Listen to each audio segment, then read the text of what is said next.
Hey everyone, welcome to Star Wars Canon. Today we're going to be talking about episode 3 of the Bad Batch replacements. Guys, what you think of this episode? Another really exciting episode. I think this one progressed the story a lot more, maybe than the last one did. I was pretty excited to see we were seeing both sides of the conflict this time, and I think that's going to make it a lot more interesting as we go on. Yeah, I thought it was a fun episode as well. I think it gets pretty dark, and it's pretty interesting to see some of the Empire's sort of side of things come back in, like you were mentioning, Dan. So it was another really cool episode. Yeah, I agree. I think with this episode, just like with Cut and Run, we got a lot of progress in terms of plot, but also, as we'll get into on our deeper reactions, a lot of progress for some key characters too. So really great episode. Scott, why don't you take us through a quick recap of what actually went down in replacements? Sure. So this episode kicks off with the Bad Batch traveling through hyperspace, and their ship is damaged from fleeing Seleucami from the end of the previous episode. They're tossed from hyperspace, and they crash land on a moon, and basically realize that they need to find a spare capacitor that's somewhere in their ship so that they can fix their ship and take off from this moon. During this, Omega finds Crosshair's weapons kit, and that's sort of the first time that they've discussed Crosshair a little bit since splitting up with them and learning about the inhibitor chips. So they kind of discussed that, Crosshair wasn't maybe really responsible for his own actions because of that. We then start to jump around between Crosshair story back on Camino and then as well sticking with the Bad Batch, but we see Crosshair on Camino with Tarkin. They've started to refer to him as CT-9904, so he's kind of lost his Crosshair call sign. And they're planning to have him command some new non-clone recruits in a program that's led by Vice Admiral Rampart, a program called War Mantle. But then, back on the moon with the Bad Batch, an Ordo moon dragon is causing some havoc with the Bad Batch and steals their replacement capacitor, sort of just as they get it installed. And Omega and Hunter are sort of forced to go and track it down.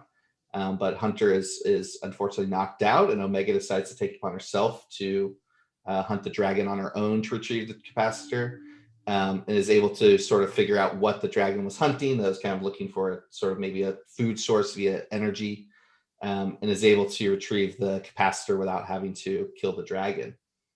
On Crosshair's side of things, he's sent with these recruits to Alderaan on sort of their first mission to see how well he can lead these non-clone recruits. And he's sent there to hunt some of Saw Gerrera's rebels. Saw isn't there. It's only some civilians there. But Crosshair decides that they still need to be executed no matter what, even though they're just innocent civilians. One of his recruits refuses to do so, and Crosshair kills him on the spot, and then the remaining recruits kill the civilians. When they return to Camino, Tarkin, seeing that they've sort of actually been able to achieve this mission that the Bad Batch wasn't able to do, approves that the non-clone recruits sort of process can continue, but also says that they sort of need to keep using clones for the time being until they can build out that army. The Kaminoans then discuss that they, are on the sort of brink of losing their deal with the Empire and that they might not need the clones anymore, and that they need to find a way to sort of keep that program going. They also discuss that the clone matter of Jango Fett is kind of degrading, and so they need to have this alternate project that they've been working on replace that. And it's sort of implied that the Bad Batch was that project, that these enhanced clones are that. But they really only need one to continue. And sort of as they're discussing that, you get a lingering shot of Crosshair, that maybe he'll be sort of roped back into that as sort of the source of that project. And then the end of the episode, with after Omega has gone and kind of saved the day and helped them get off the ship, Wreckers kind of set up a dedicated space in their ship for Omega, kind of cementing Omega as a temporary member of the Bad Batch for the time being. Yeah, great recap, Scott. The only things I would add is that I found kind of interesting and definitely related here.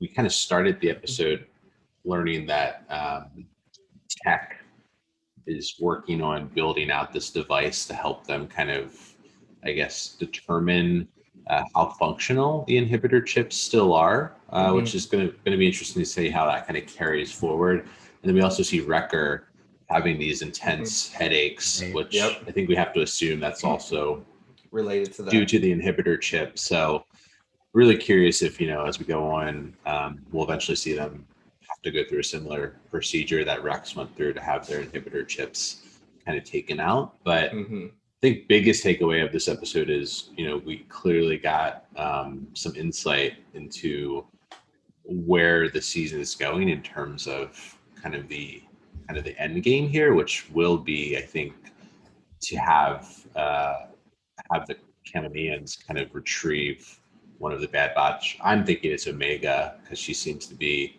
the next phase, following the Bad Batch of what they ultimately were trying to do with the clone enhancement, and they want to clearly use her, I think, as the next kind of donor of genetic material to do the next version of the clones.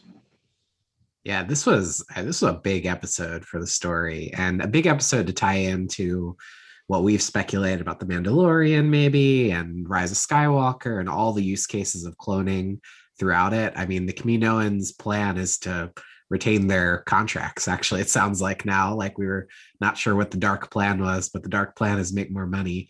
But it's pretty interesting to see, Tarkin trying to move towards regular people. And I mean, clearly this was like the origin story of Death Troopers, which was awesome. Made me wonder a little bit if like Crosshair could be the genetic material for Death Troopers. They all kind of are taller, skinnier, like kind of look more like him when we see him in Rogue One. So just kind of interesting there with that crew. But that scene with the rebels was, I think, one of the darkest scenes in Star Wars. Like, I mean, that was brutal. And I mean, he has that line again, "Good soldiers follow orders," as he's like staring off into the camera and blasts just being shot at these people. This was a really, really dark episode. Yeah, and just really quickly to kind of touch on that, Dan, I thought it was pretty interesting, this episode. I think, a primary focus was Crosshair and Omega, and kind of them each going in different directions on their paths, and Crosshair clearly doubling down on the dark side, the villain path, and Omega going further down the hero path. And ultimately, Omega chose to kind of fulfill her mission through this act of, I think you could almost call it generosity. She gives the moon dragon the flashlight to feed off of, while decides to commit a war crime. So pretty interesting, kind of the juxtaposition there between our two characters. Yeah. I'm curious too about the dragon situation in Omega, because the dragon kind of just backs off, and she uses the flashlight basically as like, here's some different form of electricity. But it again reminded me of Rey and the snake, Ezra, and every encounter with an animal. Like, she's got to be force sensitive. There's got to be some level of force sensitivity. Yeah. And it was interesting, again, you mentioned that was with Crosshair, that like he could be potentially sort of the source of the Death Troopers. The program that they were creating, the War Mantle program, is in Rogue One when they're on Scarif and they're looking for the Death Star plans. War Mantle is one of the programs that she flips through before getting to the Death Star. Oh, really? I didn't know that. So it's definitely a callback to that as well. That's very cool. The interesting thing, guys, I'm interested to hear kind of your take on this, but if the end game for the cloners is to kind of recollect Omega and have this new line of clones, we kind of know that something must go wrong with that plan, clearly, because when we get to the original trilogy, the Imperial forces are human recruits, right? So clearly if clones are being used, maybe they're being used in a lesser capacity. But I'm curious of how this all shakes out. I do think that's an indicator that ultimately Omega will not be kind of reclaimed and used for this program, and maybe will be used again in some kind of heroic way, or we'll see her later on in some other series. I think it could tie it a lot into stuff we've seen in the EU as well with cloning. I mean, like back with the character from Force Unleashed, I'm blanking on his name, Starkiller. Yeah. Like they tried so many times and failed in order to create him. And like maybe this is the beginning of the process that takes all the way through to Snoke and all the way through to Palpatine finally creating his son who has Rey. Like, it's possible it just never gets seen through during the entire rule of the Empire. Like they just never figure it out, basically. But Grogu could be one of the stopping points on that journey too, that they're trying to figure out. I thought it was just neat that they brought up Jango Fett's material like fading away, sort of. Like it is just kind of cool to hear this almost like you're creating copies of something and it just degrades over time and you need new material to work with. Yeah, that's run its course.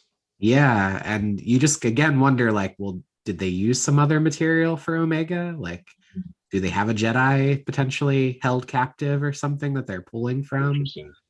The other thing that makes me wonder is, would Boba be a potential donor as well, since he's unaltered? Good point. Did they perhaps? I mean, it seems like they're wanting, to advance the capabilities of the clones. So that might not be something we see, but interesting that there is essentially a version of Jango still out there that is pure copy, I guess. Yeah, I'm really curious to see what the sort of ongoing relationship between Omega and the Kaminoans is, because we know, that they sort of have this new project and they need one of them. So whether it's a member of the Bad Batch or it's Omega that they want to use to continue this new project. But we also saw in the first episode when the Bad Batch is escaping, there was one of the Kaminoans sort of helped them escape and like protected them. And whether that was protecting, Crosshair from killing Omega or helping Omega flee, or, in a, underhanded way, sort of getting Omega out in the field to just see what she's capable of. We really don't know sort of what their motivations are in terms of, what they're going to do with her, or what their plans are with her, or, what the intentions of creating her was. That's very true. Also be some conflict between the Kaminoans on kind of strategy here, and could be a situation where you have some that are more sympathetic and want to see her kind of escape and not be used for this, and others who clearly want to exploit her. Really quickly, something else I also want to mention, we had talked about previously, will Crosshair be redeemed in the series? And I think another indicator that that's potentially where we're headed, and that exchange in this episode between Omega and Hunter, in that Hunter's expressing regret that he feels like he's left one of his squad behind, and Omega kind of commits to bringing him back, which I thought was pretty interesting. I gotta think we see that paid off in some respect. Yeah, it was cool just seeing Omega stand up for him too, that like the inhibitor chip is the problem, not him. It was almost sort of like an abuser user type storyline they're almost using with it, which I thought was kind of cool. Yeah. And it continued to show the empathy of Omega, which I think is going to be like clearly why she's so likable throughout the show. Yeah. You also see that scene at the end with Crosshair returning to the barracks with the new non-clone troops, and nothing's really said, but he kind of sits in his bunk and has this moment where you can see him maybe questioning what he's done. I will say that they're creating a pretty steep path for redemption after this episode, because as you guys noted, he straight up murders multiple people, including one of his own squad members.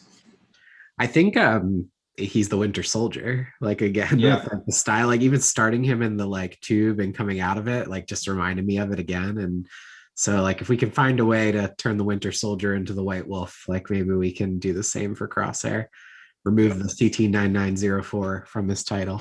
Yeah.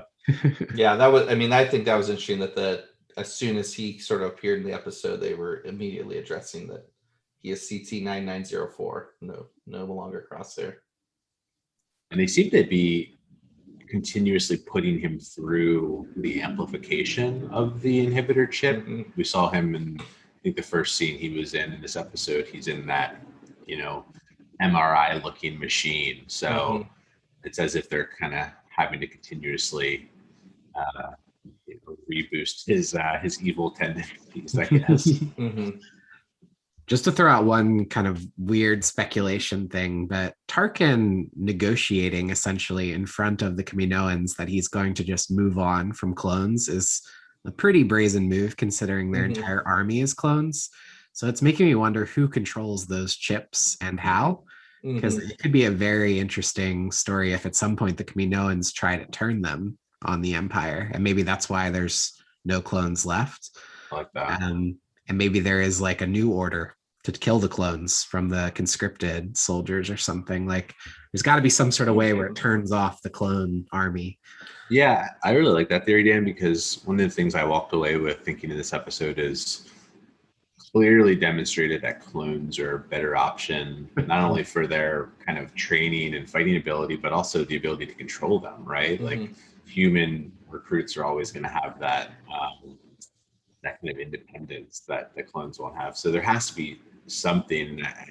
I really don't see it coming down to cost. Frankly, there has to be a more dramatic kind of push for why clones aren't used and why we don't see a clone army in the original trilogy. Yeah, I one of the things I was thinking about afterwards, and especially having seen sort of the various ways the Kaminoans act between different groups and with Omega, was now that the Empire's taken over and it's no longer really a time of peace, is the Kaminoans wanting to continue the clone army a business decision, or is it self-preservation? Because if there's no longer need for the clone army, does the Empire just wipe out any evidence of that and things like that? And so I'm really curious as to sort of what their motivation is behind it. Maybe obviously it could be both, but definitely seemed like there was a little bit of a level of fear of losing this contract. For sure. I never thought I'd hear cost prohibitive coming out of Tarkin's mouth. That was pretty funny. In an animated show. yeah, exactly. Yeah, but I think kind of as a takeaway from this episode, was really cool to see Omega kind of step into that hero role and kind of, I think we had talked about this last episode, but she was, fully kind of accepted as part of the group. And this was almost like her trial, in which she had to kind of demonstrate that she was worthy of being part of the team. So I think we'll continue to kind of see her step up in future episodes. Clearly, we know she gets some kind of cool bow energy weapon at some point. So really looking forward to her like stepping up and actually contributing more, not just being, this kid that is kind of tagging along for the adventure. Yeah.